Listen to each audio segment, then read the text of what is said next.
So we'll stand. Dili ka magdugay ng Exxon. Kining preaching, praise God, nawali na ako mga Exxon. But samtang akong ibasa, na another direction ang Ginoo sa kuha. Karong buntagon ko Exxon. Hebrews 1:13 o Psalms 104 verse 4. Doon ang ka-verse, then the rest, ato na siyang kung na lang mga Exxon. Hebrews 1:13, then Psalms 104 verse 4. But to which of the angels said he at any time, sit on my right hand until I make thine enemies thy footstool. 14. Who made his angels, everybody say angels. Spirits, his ministers of flaming fire. Okay, so take note about the word angels and the word ministers. Okay, angel, then ministers. The next, what are the Psalms, no? Okay, so itong Hebrews, ano mo? Hebrews 1:14. Ang 14 ang wala. Kailangan ko lang wala. 14. 1:14. Hebrews. Are they not all ministering spirits? Okay, again, the word minister, ministering. Then says, next is to send forth to minister. The angels are ministering spirits. Sent forth, pinadala, para to minister for them who shall be heirs of salvation. Tanawa, ang angel, ipadala lang to minister for them. For all ba? No. Pinili. Just for them who shall be heir of salvation. Amen. Ang anghel, gipadala lang to minister kanila nga manununod sa kaluwasan. In short, dili mo lihok, dili mo perform.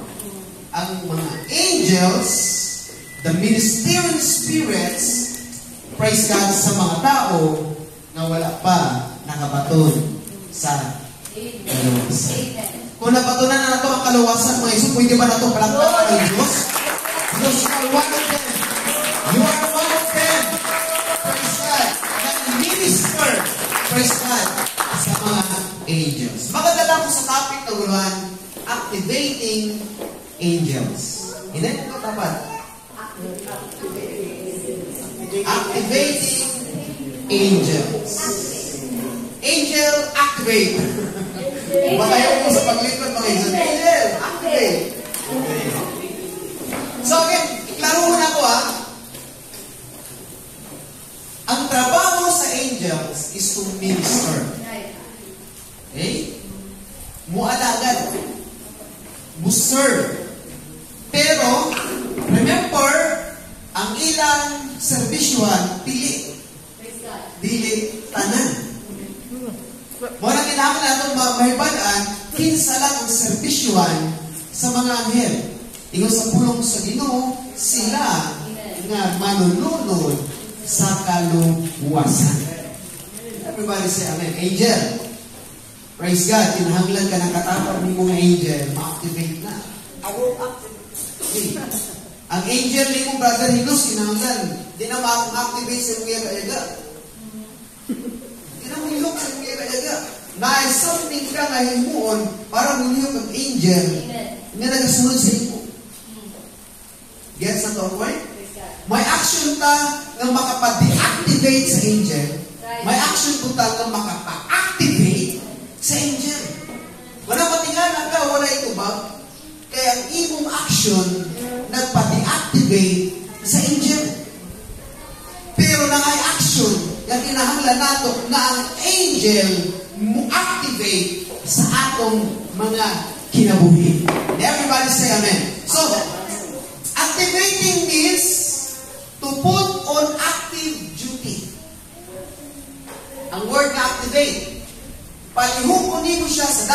niya lihokon. Palihokon nimo siya sa dapat niya trabahoon. Ang anghel na ay dapat trabahoon para kanimo o kanako. So kinahanglan ma-activate siya para iya tong himuon. Sa Sir Julian, kinahanglan ma-activate ang angel nga nagasunod, nagagard sa tuwa. Kabalo ang anghel sa tanan nimong gikinahanglan. But as long as dili siya ma-activate, he will not do something to minister, mga kapatid, sa atong mga pagpaninahanglan. And it's time to activate our angels para tabangan ta. Amen, praise God, sa atong mga gikinahanglan. To put on active duty. May trabaho ang anghel. Ikaw sa pulong sa inyo, pinadala sila para mag-minister, para mag-serve. Trabaho gina nila, buhaton gina nila. Pero kinahanglan, ma-activate sa sila. Palakpakan nato ang Diyos. Activate means to put on active duty. Trabaho mo niya, hindi siya magpinamat. May mga, para ang anghel, hindi lang ang tulog-tulog. Ang anghel mo trabaho yan. Kung matulog ka, ang anghel matulog na. Guess that ang point? Matulog ka sa gabi na di ka mampo. Ang anghel matulog na po na. Wala ka na nampo. And everybody say amen. You need to do something para ma-activate ang mga anghel, mga iso. To turn on. Kani, ang TV, nakay dapat himuon para ma-turn on. Okay? Ang cellphone. To move. The word activate means to move or to crack up. You need to do something. Kinahanglan ayun kung hindi mandar. Kailangan check kung asa guba, base ang piston, sa to ang barbula, base ang sa guba sa ulo. Kung car, base ang car, nakakawang silupin mo na yung motor. Pasmo. May mga butang, present, kinahanglan i-check. Nga nung dili ulihok ang anghel sa pag-minister sa ato. But it's time, atong i-discover, atong tunan mga igsoon ang mga butang para maulihok ang anghel sa panahon na ato na tayo mga pagpanginahanglan. Clap your hands to the Lord. Okay. But,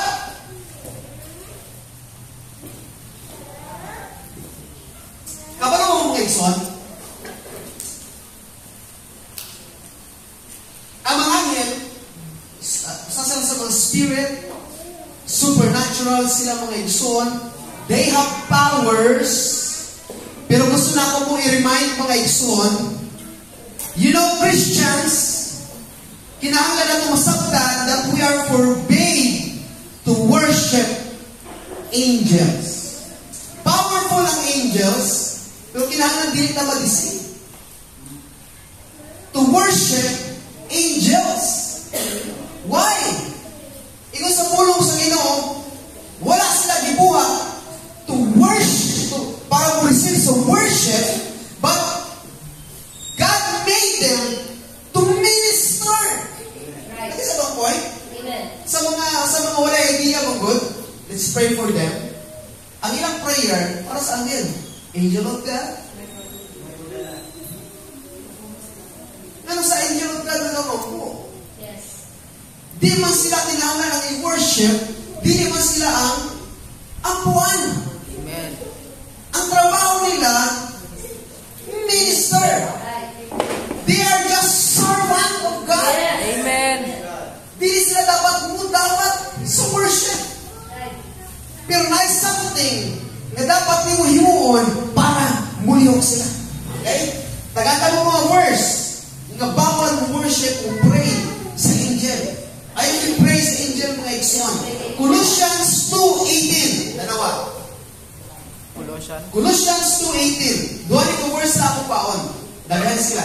Let no man beguile you of your reward in a voluntary humility and worship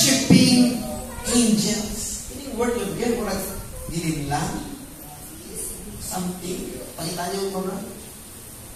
Gibawalan kita sa pag-worship sa angels. Okay, next. Revelation 19:10. John the Beloved. Samtang na siya in the spirit, ipakita sa Ginoo sa iyang revelation sa mga mahitabo, mga igsoon. Gisulat niya mga igsoon, praise God. Nakita niya ang angel na nag-lead sa iya. Pagkakita niya, I fell at his feet to worship him, and he said unto me, see thou do it not. Ayaw mo. I am thy fellow servant and of thy brethren that have testimony of Jesus Christ. Worship God. Yes. Kung pares ka man dito sa kaya ang kwan mo ng mga angel, hadlok mo daw ang worship. Why? They remember Lucifer. Gidawat ni Lucifer ang worship and he become the devil. Yes. Pag may worship sa devil, kung worship ang devil ngayon, ayaw angel ngayon, lahat na parang sa angel. Hindi siya gusto na worship sa iya. Hadlok siya magiging niya na eh. Like Lucifer. Kung makita na ginapangangilo sa himo niya sa mga pag-worship kasi wala tawag ka niya. Amen. Kaya tigil siya gusto mahimong demonyo. Ingon niya rin, praise, see thou do it na. Diyan mo nila ayaw simbahan. I am the fellow servant and of the brethren that have the testimony of Jesus Christ. Worship God, for the testimony of Jesus is the spirit of promise. So my point, at least hinahinay masabtan nato. Wala tayong isugo na musimba, muampo sa angel. Amen. Kinahanglan ta musimba sa Dios, muampo sa tinuod nga Dios maigsoon. We are forbid to worship angels. Napay verse nila, magyapon chapter 22 sa Revelation, magyapon. Si John gyapon na, he fell down to worship before the feet of angel. Praise God, and thou said unto me, see thou do it not. It's the same. Di ba walang na worship sa angels? Everybody say, bawal mo worship kay angel. Bawal mo worship kay angel.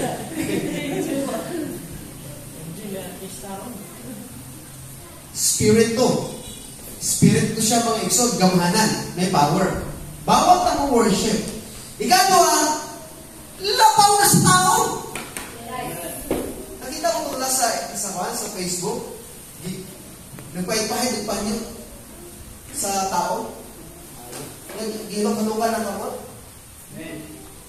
Kita rin sa kamot na lang. Kita rin sa Facebook na. Ayaw worship sa tao. Ayaw simbahan ng tao. Bawal din mo worship sa angel ng Espiritu na. How much mo sa tao? Yes. Amen. Amen. Ayaw mo yung Diyos. Dahil mga pastor karoon na nagpa-Diyos na. Dahil mga leaders simbahan karoon na mudawat ng worship. Si Kebs. Mudawat ng halok. Si Kebs. Halukan nilang diin, halukan nilang ilok. Saan mo na eh? Labaw pa. Ginawa na nilang worship na dini-intended para sa ilahan. Amen. Bawal galing mo worship sa angel. How much more sa tao? Tagata mo first, Acts 10:25, about Cornelius.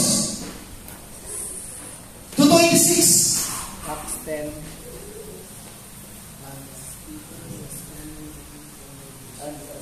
Kung sa paghitabo nga misulod si Pedro. Tama?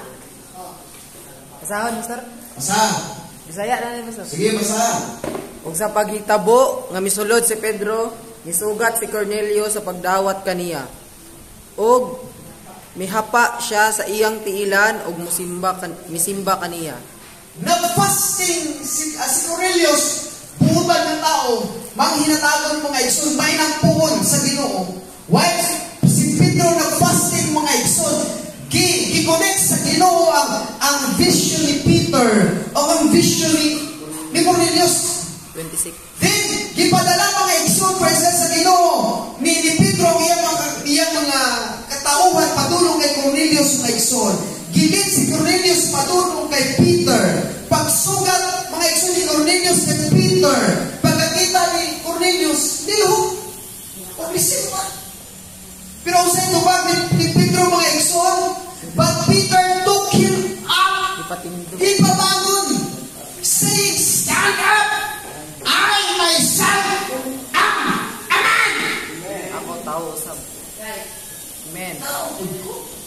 Simbahan ko nimo.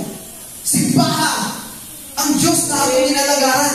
So, ibig sabihin, mga igsoon, at least karon, ibig kitagaan ta mga igsoon, present o idea of knowledge sa Diyos, nga sa tanang butang sa tao man, o sa mga kadako ang iyang degree, o sa mga kadako ang iyang posisyon, hindi kalimutan ng mga igsoon, or even the angels themselves, mga igsoon, they don't have the right na mudawang mga igsoon sa pagdalig, sa pagsimba nga naman, isa lang ang angayan, o tapos mudawang sa mga pagsimba, kundi ang Diyos na naghamat, naghimo sa langit, o sa yuta. We are made to worship angels and human. Amen. Kinahanglan Diyos ng Diyos ang atong simbahon. Wala na'y lain. And everybody say Amen. Amen. How do angels minister? Paano mo serve ang mga anghel? Kadang-kadang kumagi. Ang ginahimo sa anghel, mga igsoon, muhatag instruction. E nato. Dagan sa Bible, ako na lang wala na akong isa-isa mga igsoon, kung kinsa to sila mga tao, akong pambasa lang. Ang angels mo dalaw instruction. Giya. Ikaduha, ang anghel, ang ilang trabaho, muhatag og warning. Kung mali, kung delikado ang imong ginahimo. Ang anghel, muhatag og protection. Diba? Ibig ka pillar of clouds by day and pillar of fire by night. Okay. Ang angel, mga igsoon, praise God, nagadala sa mensahe gikan sa Diyos. Ang anghel, nag-serve sila, nag-protect, nag-minister sila sa pagdala sa panalangin gikan sa Diyos. Nagadala sila o pagkatubagan sa pag-ampo gikan sa Diyos. Nagadala sila o mensahe sa paglaom, mensahe sa pag-lift up ka nato, pag-encourage ka nato. Ang anghel, nagahimo sa pagtabang ka nato para ma-deliver ka, even sa mga circumstansya.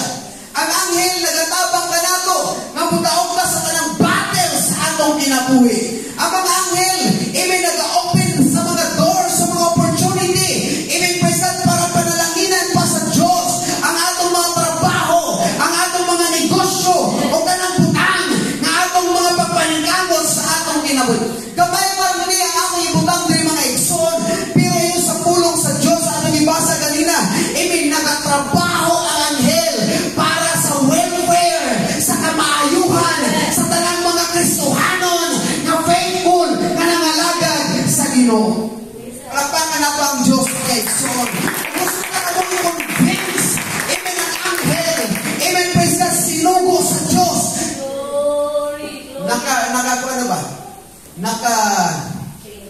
Nakalista na ang mga butang na gusto ipahimo sa Diyos para sa iyo. Okay? Nakalista na. O dili pwede na dili na mga igsoon mag-check sa angel. Ari tapos na ako ni. Ari tapos na himuon ko ni. Ari wala pa himuon ko pa. Kinahanglan din mahitapos sa ato kinabuhi. They have orders from the Lord. Right. Na sila sugo sa pahitern. Gikomisyon sila sa Diyos sa mga butang para sa atong kinabuhi. Kung ang anghel magtinumanon, di sila muuli hangtod di nila mahimo ang ipahimo sa Diyos sa inyong kinabuhi. Palakpakan nato ang Diyos mga igsoon. Praise God. So, they are here to serve Christians. They are here to serve those who receive Jesus Christ, mga kapatid. Even present in water baptism, those who receive the Holy Ghost. They are here to minister believers, not the unbelievers. Makilala ka mga isang Ginoo maging ang nagagunit sa kinabuhi. Pero dagang mga testimony na naay mga bus, mga sakinan, mga igsoon, praise God, nga na-disgrasya. Pero mga igsoon, kung di lang tungod sa mga Kristohanon nga nakasakay dito mga igsoon, dili lumason sa Diyos ang sakinan mga igsoon nga na-disgrasya mga igsoon. Why? Naluwas ang mga tao nga kauban sa sakinan kay naay mga Kristohanon nga kauban dito mga igsoon nga ginaprotektahan sa mga na mga igsoon. And everybody say amen. That's why young people, sa tanang mga igsoon, just be faithful sa pag-alagad sa Ginoo. Kaya inyong pamilya maluwas pinaagi mga igsoon sa inyong faithfulness sa pag-alagad sa Ginoo. Subuon sa Ginoo ang mga anghel. Amen nga kuralan, magmadamay ang inyong panimalay na naman na makasulod sa inyong balay. Sa pananamuampo ka mga igsoon, madamay ang inyong mama, ang inyong papa, ang inyong mga igsoon na naman naaman ka drasunod sa panimalay na nagatawan, nagaampo. Amen, praise God sa atong Ginoo. So, angels are not gods. They are the servant of God.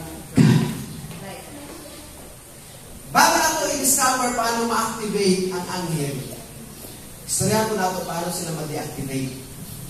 Okay? Matthew chapter 4,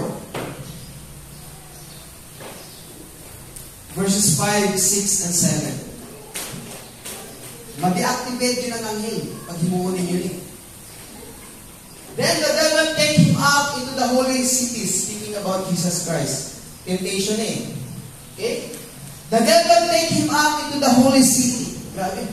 Ang demonyo pa ang nagdala kay Jesus Christ into the holy city. And seated him on a pinnacle of the temple. Sa tumoy, sa templo. Didala niya si Jesus Christ.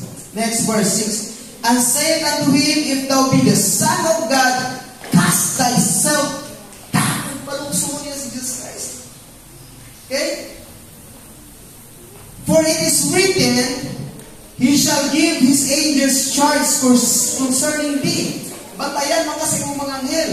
And in their hands they shall bear thee up, lest at any time thou dust thy foot against. So in short, gusto niya maghikog si Jesus Christ. Kaya kabalo ang anghel, sa loon man sa mga kabalo si Jesus Christ, ang demonyo na sa loon sa mga anghel. Pero gihimo pa ni Jesus Christ? Wala. Praise God. Kaya kabalo siya, nga pagmulukso siya dito, under yapon siya sa law of gravity. Patay din siya sa lahuron. Di siya lawson sa mga anghel. Lagi siyang point na ko, yung people ay higog. Huwag kayo anghel muluwas sa law sa inyo, kung higog ko. Wala kayo naghigog si Jesus Christ. Ipalukso. Sa demonyo para siya dito. It is against the will of God na magpakamatay mo. Di po ini. Kaya kung daotong na ako akong kaugalingon, wala'y anghel nga musalo. Kanako mga igsoon. My point, praise God, maabot ba ng depression sa kinabuhi, ma-discourage man ta, ma-distress man ta, mawatan man ta mga pagkabutan. Ayaw ninyo patyak, tinitila ang inyong kinabuhi nga naman. Wala'y anghel na utabang na ninyo. Musalo sa inyo. Just like Jesus Christ. Hindi mo kayo isang ulit pagkalingon. I-challenge sa demonyo, lukso sa loob lagi sa anghel. Pwede. Kaya ang pag-itil sa kinabuhi, hindi ka lubutong sa inyo. Why mo tabang sa imong anghel? Why mo luwas na imong mga igsoon? Praise God. Pero kung usahin ta sa Diyos, taliwala sa mga kawaladon. Amen kung mga lagad na tinutunay sa Ginoo, taliwala sa kawaladon. Sa kagutom mga igsoon. Amen na yung mga anghel ngayon padala ang Diyos. Amen sa pagtabang. Amen praise God sa atong mga pagpanginahanglan.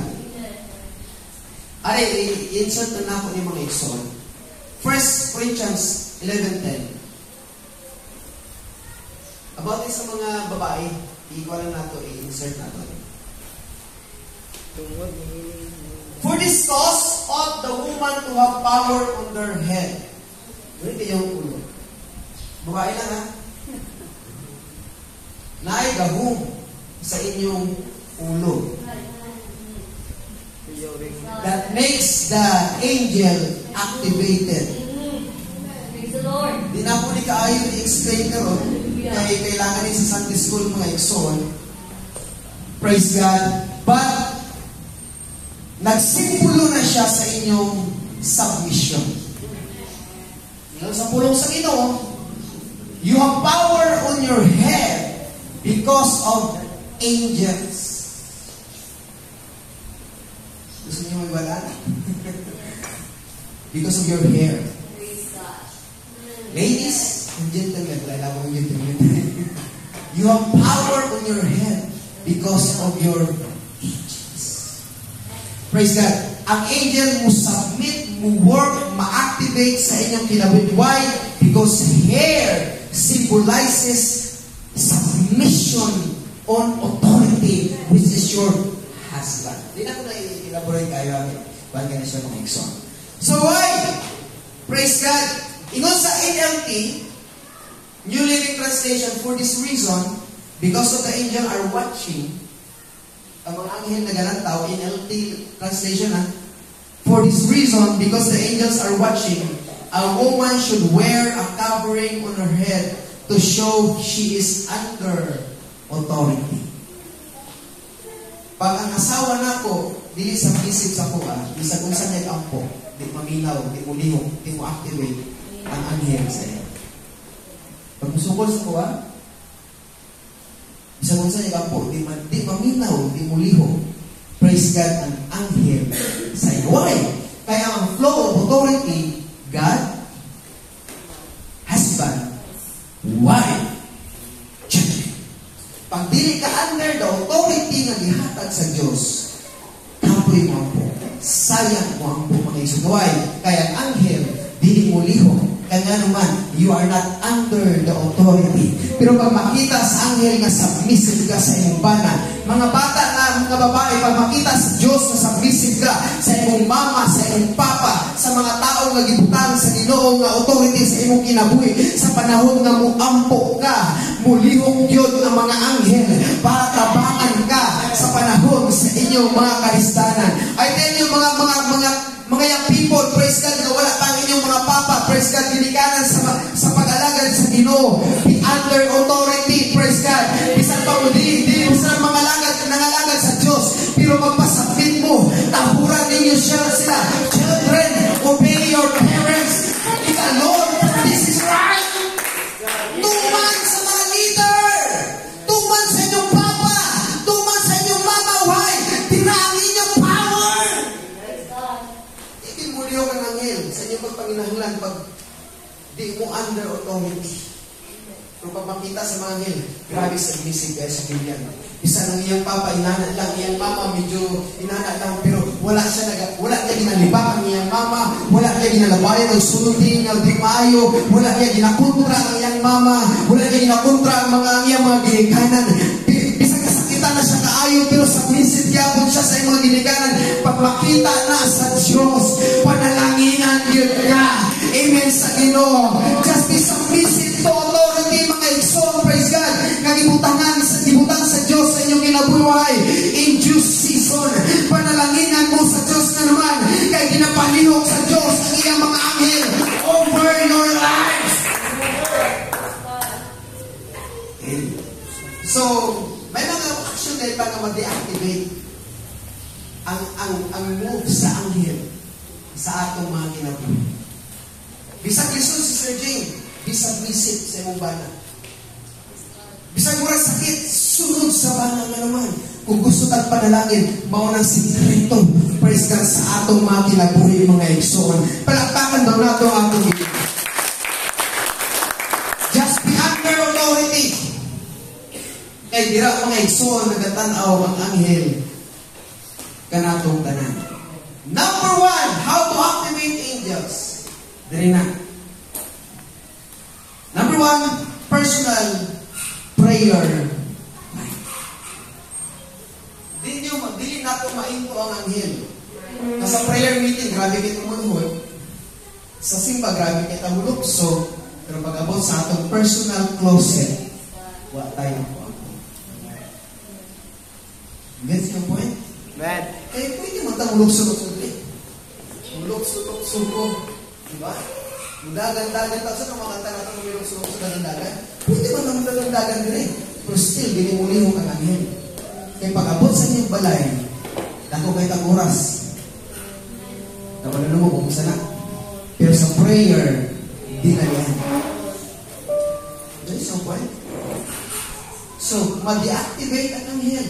Pag wala tayo, tinud-anay nga prayer life nato, mga igsoon.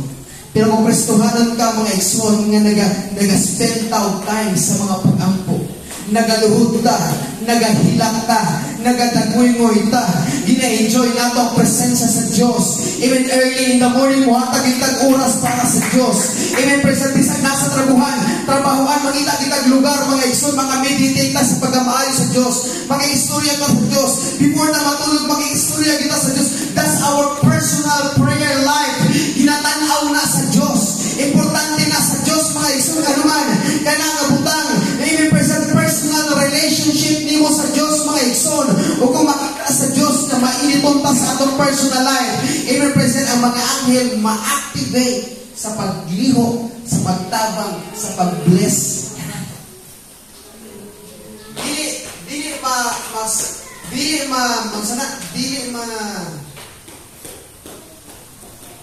Masukat ang atong relationship sa Diyos at tubangan sa altar para Jerome. Kita din makapakitang gilas para yun anointed ka. Pero ang sukatan nga lalo ang imong relasyon sa Diyos sa panahon nga ikaw nag-inusaralan sa kwarto o nag-aampo, nagatawag sa Ginoo. Dagan, pwede ka mag-isip. Pwede mo mag-isip sa mga makaingon mo, prayer calls, pastor. Pero wala akong kabalo, may mga panahon, di ko kaampo. Mag-isip na sa pulpito, pero dili na mag-isip sa atong personal life sa Ginoo. Kita ginanakahibalo kung present dako ang panahon na nato ginahatag sa Ginoo, mga igsoon, sa mga pag-ampo. Ang isang pula na mga igsoon, praise God, David has a personal prayer life. Jacob, my personal prayer life. Si Cornelius, walang gintabangan siya sa Diyos, and may personal prayer, deep prayer life. Si John Pilaw, bisan pa sa Island Patmos, lugar na siya mga igsoon ng pagbuhay tayo, matamunan. Dito iyang kulungan. Kay ginagalaon ng mga tao kapag dito siya butang, pag mag-high tide, malungo siya, mawala ito yung punishment. Pero while in the Isle of Patmos siya, nag-ampo siya sa Diyos. O kung sa Revelation, he was in the Spirit. While nag-aampo siya, kita na siya sa Ginoo sa spiritual realm. Nakita niya ang mga revelation sa Diyos. Ang mga ipakita sa Diyos kaniya mga igsoon. It speaks about his prayer life. Deep ang prayer life ni John Bibilab mga igsoon. King Hezekiah, Hannah. Grabe ka deep ang prayer life ni Hannah. Sunod siya sa templo mga igsoon. Abi ni Eli, hubog siya. Kaya naman, nag-speak in tongues. Nag-ampo. Nagahilap. Nagadaluin niya sa Diyos. Gibadlo siya sa pare na si Eli. Nanong nagbubugong mga nasnobi pa sa puntaan. Pero ingon ni Hannah, i-represent na ako'y gipangayo sa Diyos. Nang inahanglan na ako, kuhaon karon-karon tayo. Kung dili ko, di mo pwede mahunungon sa mga pag-ampo. Hanggang dili na ako makuha. Present na akong gipangayo diya sa Diyos.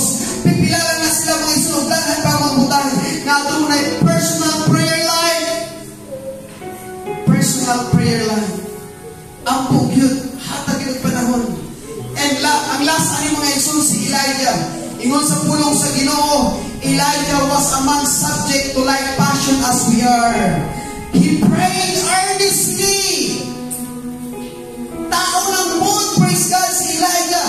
Pero ang naghatag o pinasahi sa kinabuhi ni Elijah, Brother Alex, he prayed earnestly. Nag-ampo siya sa tibok niyang kasing-kasing. Nag-ampo siya o taman, praise God, sa Ginoo. O gihatag sa Diyos ang iyang mga pag-ampo. Basi dili pa ina pa ang prayer mo, pangula pa naglihok ang angels. Pero mo sa James 5 verse 16, the effectual fervent prayer of a righteous man availeth much. Ini word na fervent, mainiton, nagabaga-baga, nag-aalayo ng mga pag-ampo, mga igsoon. Ingon sa pulong sa Ginoo, the effectual fervent prayer of a righteous man. The word na availeth much, dako ang mahigit. As a Christian, i-develop na ginagawa ang prayer life. Praise God. Music department, pwede na practice sa atong good that's good. Pero part ni rin sa mga pag-ampo. Part ni rin sa personal devotion. Kaya wala'y makasubstitute, praise God, sa prayer life. Even, praise God, kaysa sa atong mga talent lang na atong ginapakita, mga igsoon, every Sunday sa atong mga buluhaton, mga igsoon. Wala natin verse, praise God, Matthew 6:6, But thou when thou prayest, enter into thy closet, and when thou hast shut thy door, pray to the Father which is in secret, and thy Father which seeth in secret shall reward thee openly. Pag sige ka ampo in secret place, God will reward you openly. Daghan na ang mga kita. Kung sa'yo ginabaliktad na ito magpakita-kita ata. Gusto na ito bless sa sige. No. Yung sa puno sila, pagwapo ka, ayaw pakita. Kaya mabata na lang nila na prayerful ka tungkol sa mga blessings na ilang nakita na nag-abot, praise God, sa atong kinabuhi. Just pray until something. Brethren, wala kayo pwede ma-encourage sa inyo. Just build up your altar. I-build ang inyong mga pag-ampo. I-build ang inyong relationship sa Diyos, mga igsoon, and see kung sa himuon, praise God, sa Diyos through His angels, mga igsoon, even para sa inyong mga sitwasyon sa atong mga kinabuhi. Last to, mga igsoon, the prayer of the saints. Gusto ko i-recognize si Brother Raymond. Pag nalas niya mga pagpanginahan sa gamay, wanto din na sa balay, magpapok na yun. Usay kita, hindi mo na ito atong mga prayer. Gusto na ito kita lang mo prayer. Namin mahimo pa, kung ng personal prayer. Pero dahil mahimo, pag atong i-brought up ang atong mga prayer para i-pray sa mga kaigsoon. Tagatang example mga igsoon. Ingon sa James 5:14, is any man sick among you? Nabay nagbalatian sa inyo? Let him call for the elders of the church and let them pray over them. Pag nakakay pagpanginahan, pwede ka magpatawag ng mga igsunan, magpatawag ng palampo. Kailangan mahimo mga igsoon, pag naay mga tao ng muampo para sa unang natin prayer meeting. Isulti ang mga pagpanginahanglan.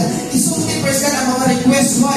Kaya after sa atong fellowship, sa atong simba, ginapray lato mga igsoon. We begin in James 5:14 na magpatawag ng mga kaigsunan, magpatawag ng mga pag-ampo mga igsoon na ay mahimo ni sa atong kinabuhi, na ay mahimo sa atong mga pagpanginahanglan. Pwede na gamiton sa Diyos ang ilang mga pag-ampo para matagpo po ng atong mga pagpanginahanglan. Next verse, Acts 12:5. Si Pedro na kulong. Nag-ampaw church. Praise God.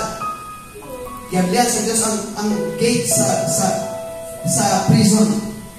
Abi ni Peter, nagdampo na siya nakita siya kanhin, na-apply doon.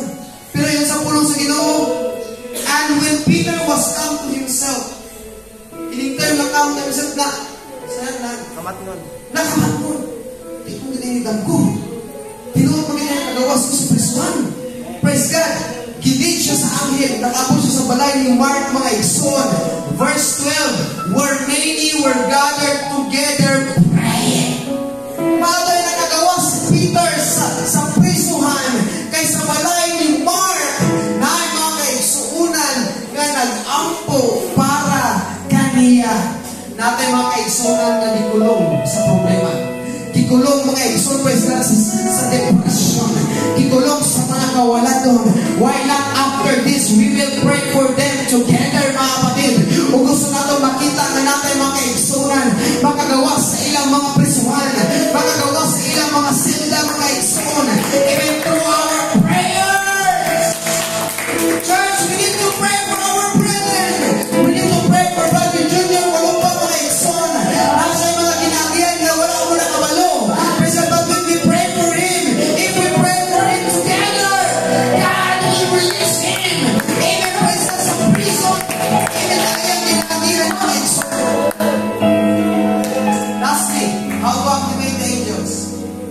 Praise God.